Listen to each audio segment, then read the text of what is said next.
kau datang?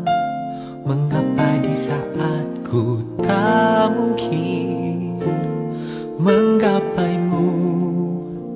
Meskipun telah kau semaikan cinta di balik senyuman indah, kau jadikan seakan nyata, seolah kau belahan jiwa. Meskipun tak mungkin lagi untuk menjadi pasanganku, namun ku yakini cinta kau kekasih hati.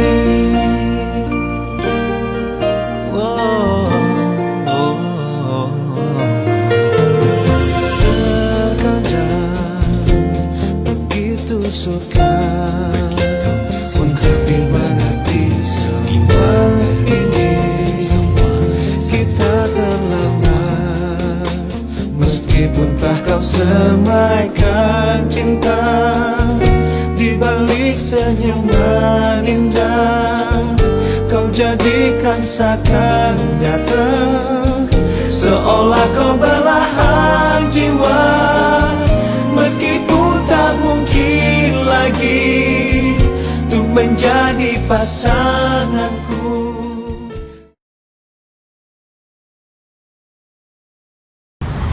Nah, baiklah ibu-ibu, iuran sudah saya susun. Tinggal kita susun anggarannya. Ibu-ibu, gimana kalau iuran alat kebersihannya kita lebihin aja? Sisanya ya buat keperluan kita, iya nggak? Ibu Wit, itu usulnya tidak baik. Itu ada perilaku yang tidak jujur. Aduh Bu Nas, kan cuman sedikit. Kita kan juga capek. Ibu Wit tahu nggak sih, markup anggaran yang kayak Ibu Wit bilang itu termasuk salah satu tindakan korupsi. Ya elah Bu, ini kan receh. Lagian juga warga nggak bakal ngecek. Justru ibu-ibu, dari sedikit itu bakalan tumbuh korupsi. Kita kan dipercaya untuk ngatur iuran ini oleh warga. Kalau kita sekali berkhianat, warga nggak akan percaya lagi sama kita.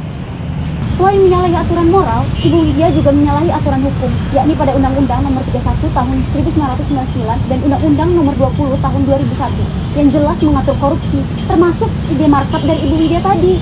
Serius? Tapi kan kita cuma pengurus kecil. Kalau gimana kena jabatan, mau kecil kayak mau besar kayak itu juga korupsi Bu Widya. Bu, kita itu dipercaya oleh warga. Masa mau sih kita rusak kepercayaan itu? Aku tuh cuma merasa kerja kita tuh berat dan juga kurang dihargai. Kenapa itu wajar Bu Wid, tapi korupsi itu bukan solusi. Kita sebagai masyarakat harus mencegah tindakan korupsi. Tujuan dari itu kan untuk membangun budaya yang jujur. Benar sekali. Kalau pembangunan berjalan lebih lancar, pasti warga-warga akan merasa aman. Dan kita juga bakalan jadi contoh yang baik untuk lingkungan kita sendiri. Iya ya, ibu-ibu ada benarnya. Maaf ya Bu, saya janji saya nggak bakalan deh ngusulin kayak gitu lagi. Kalau bukan kita yang mulai, siapa lagi ibu-ibu? Gak apa-apa Bu Wid, yang penting sekarang kita lanjutkan laporan dengan jujur.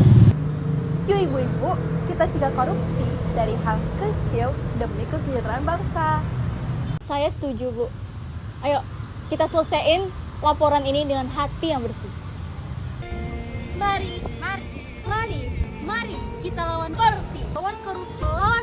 Lawan korupsi mulai dari diri sendiri.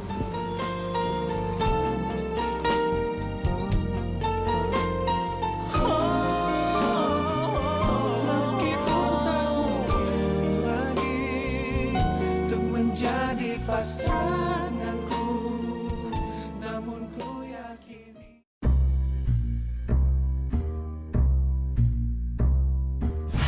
Ibarat mahasiswa, pemerintah dalam ngejalanin tugas negaranya juga dapat nilai IPK. Dan yang paling gampang ketebak, nilai-nilai yang sering jeblok bagi negara kita, Indonesia. Bahkan di pemilu nanti nyatanya masih banyak para mantan, bukan mantan yang itu, tapi mantan koruptor yang bisa tetap jadi caleg lagi di pemilu nanti. Ada apa dengan Indonesia? Apakah Indonesia sudah sebobrok itu gara-gara korupsi? Faktanya Indonesia itu sebenarnya nggak bobrok-bobrok banget, karena kita itu ternyata berprestasi ranking 3, tapi sebagai negara terkorupsi se-ASEAN atau sekitar peringkat 90 sedunia. Kita bisa punya prestasi hebat itu karena Indonesia sayangnya bisa kehilangan uang triliunan tiap tahunnya cuma gara-gara korupsi. Mungkin sebagian besar dari kita ngeliat kasus korupsi itu kayak nonton infotainment, kita nggak ngerasain dampaknya secara langsung. Tapi duit sebanyak itu kalau dihitung-hitung bisa bantu ngebiayain puluhan ribu anak bisa sekolah dari SD sampai mereka lulus sarjana. Nah, kalau dibiarin, negara kita bisa aja bernasib sama dengan Brazil sekarang yang ngalamin krisis besar banget. Salah satu faktor pendukungnya adalah terungkapnya kasus korupsi terbesar dalam sejarah di Brazil yang bikin sampai hampir dari sepertiga kabinet presiden diselidikin sama KPK-nya Brazil, mengakibatkan 13.000 orang di PHK dan berimbas secara ekonomi hingga ke 7 negara tetangganya. Dan tentunya selain Brazil, banyak juga negara yang budaya korupsinya udah top banget, yang juga akhirnya mengakibatkan perekonomian negara mereka pun jadi terhambat. Oke, tapi gimana cara ngatasin korupsi ini? Meskipun kita nggak bisa ngilangin korupsi dengan cara ngontrol populasi tikus di sebuah negara, tapi kalau ditanya gimana cara terbaik ngatasinnya, kita bisa nyontoh negara kayak Singapura dan Finlandia yang menanamkan nilai orang jujur itu pasti selalu menang di sistem pendidikannya. Bahkan contoh lain kayak Hong Kong, mereka itu ngedorong banget warganya untuk bisa nyium bau-bau tindakan korupsi dan ngajarin gimana cara ngelaporinnya. Mungkin itu langkah kecil yang bisa dilakuin kita, orang Indonesia, untuk bisa angkat senjata sama musuh yang tak terlihat ini. Biar kita bisa bangun lebih banyak sekolah dan internet di pedesaan, nyelamatin orang yang terpaksa mati karena nggak bisa bayar perawatan, dan bisa bangun infrastruktur nggak cuma di Jakarta, tapi juga bisa sampai di Papua. Ya, jadi daripada main salah-salahan, mending kita ikutan debat aja. Tapi buat debatin solusi terbaik ngatasin korupsi di Indonesia. Lagian, kalau aja Indonesia berhasil bebas korupsi, mungkin semua orang di dunia jadi pengen berbondong-bondong pindah ke Indonesia. Dan seperti biasa, terima kasih.